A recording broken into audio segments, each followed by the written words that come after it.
Hello everyone, this is Night Sky. Welcome back to some more Pokemon HeartGold and SoulSilver. Today we're going to be going over the necessary preparations for the Elite Four. Their lowest level Pokemon will be level 40, and the champion's highest will be 50. The first and most important thing is the level grinding. After you beat the 7th gym and Team Rocket the Goldenrod Radio Tower, you can use a Pokegear to rematch NPCs, and the most useful one is going to be Fisherman Wilton Route 44. To the right of Mahogany Town. But first, obviously I haven't registered, but go into your options, make sure your text speed is set to fast and your battle scenes off, and press confirm. The next two things are optional to save even more time. Equip battle items on the Pokemon you're going to be grinding and activate any abilities you may have, such as Guts. For the next part, make sure you are inside of Mahogany Town and save your game. We're gonna change our day to Fisherman Wilton's rematch time, which is going to be Thursday at 4 AM. So I will be right back once I change my DS system's time.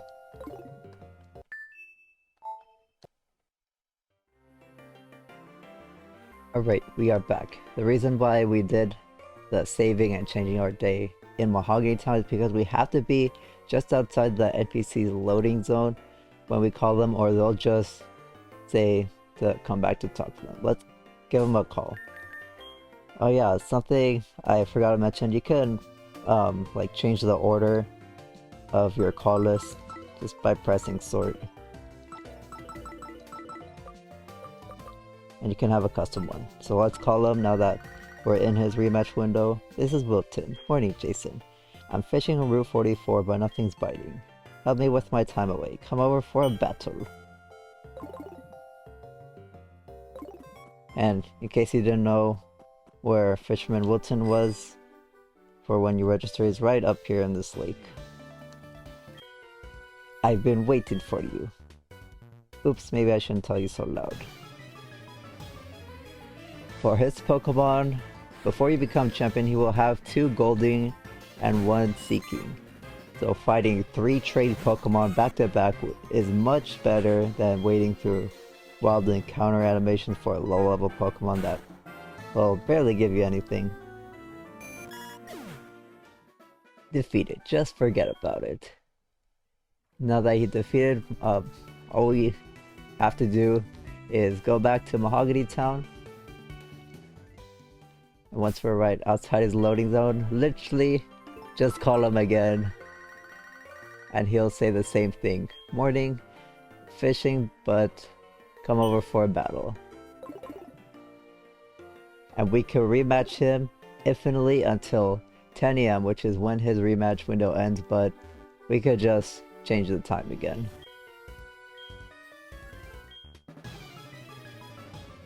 Now, if your Pokemon doesn't do well against water types, here's a list of other good NPCs to rematch. And that's literally it for the grinding. Gonna have a voiceover in a bit to explain any other preps you want to make. Right now I'm showing you which NPC is the hiker, because there are like 3 hikers in Route 45. Perry's gonna be towards the left. Afternoon. You're thinking you'd like to battle me. Am I right or what? We'll meet on Route 45. Yeah, he's gonna be a little bit annoying because, like I said, there are 3 hikers in this route and you're gonna need a repel up. But he's gonna be towards the left, right after this little patch of grass right here. I've been waiting. But because you're getting money off of every win, doesn't really matter. You need to throw up a repellent. This guy's Pokemon is literally so free. Just an Onix and a Graveler, and Ice Blast can just one-shot both of them with Powder Snow. If you're trying to get evolution stones, you had access to them since the 3rd gym via the Pokeathlon Dome. Here are the required days and points for each of them. I'll link that episode guide in the description. I know you may not want to play the minigames, but I made the easiest guide possible to get them this way because there is like no data on how to initiate the Pokegear NPCs, like at all. But if you want to experiment for yourself, here's info on screen on the best info I found regarding those calls. I'll try to link the original Reddit thread. Now for the items, you can get the choice specs from the Lake of Rage. We done that in episode 24. The choice scarf from your mom if she has at least 30,000 Poké Dollars saved for you and you're lucky enough that she buys it and gives it to the delivery man. I got it in episode 25. The type boosting items, you can get them from the weekly siblings. Here's a list of the location and the items we get. We already got all of them throughout our adventures.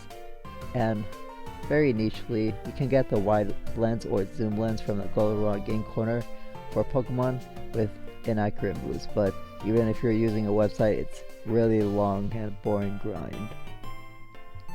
For the moves, TMs for Flamethrower, Ice Beam, and Thunderbolt you can farm in the game corner. It's pretty slow like I said, but honestly a better use of point than the lenses. And in Blackthorn City there are move tutors for the starter ultimate moves for a high enough friendship, Draco Meteor with a max friendship, and level up moves for a heart scale you can farm. I demonstrated that in episode 12 how to farm those heart scales. The move tutors here are infinite uses. If you use bag items, Revival Herbs from the apartment store function like max revives at lower friendship. For PowerPoint replenishing items, you can farm max ethers via the Violet City Rock Smashing Rock. If your walking Pokemon performs Rock Smash, you get a 5% items odds increase. And if the Rock Smashing Pokemon has the ability Keen-Eye, Magnet Pull, or Suction Cups, they'll increase the item odds by 5%. Spearow in Route 33 by the Slowpoke Well is the easiest to get for this. If you happen to get a red shard, you can get Lepa Berries from the Violet City Berry Trader conveniently in Violet City while you'll be doing this. Okay, now for any remaining evolutions you may have on your Pokemon.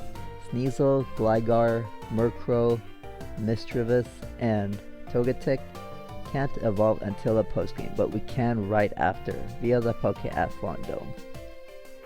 Rhydon via trade and Magmar via trade are evolved very late into the postgame. We won't have access to their items for a good while.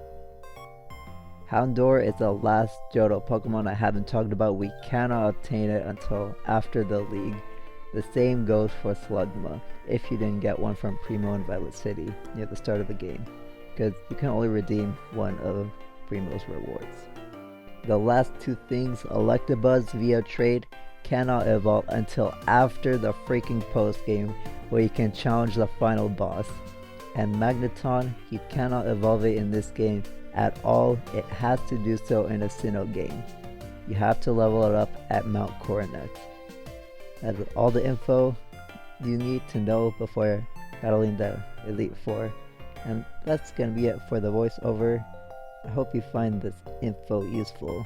Enjoy the rest of the video. It's just gonna be a continuation of the Elite Four grind sped up and some Pokeathlon games to see how long it takes getting the rewards there. So yeah, that's gonna be it. See you in the next episode when we're gonna be challenging the Elite Four.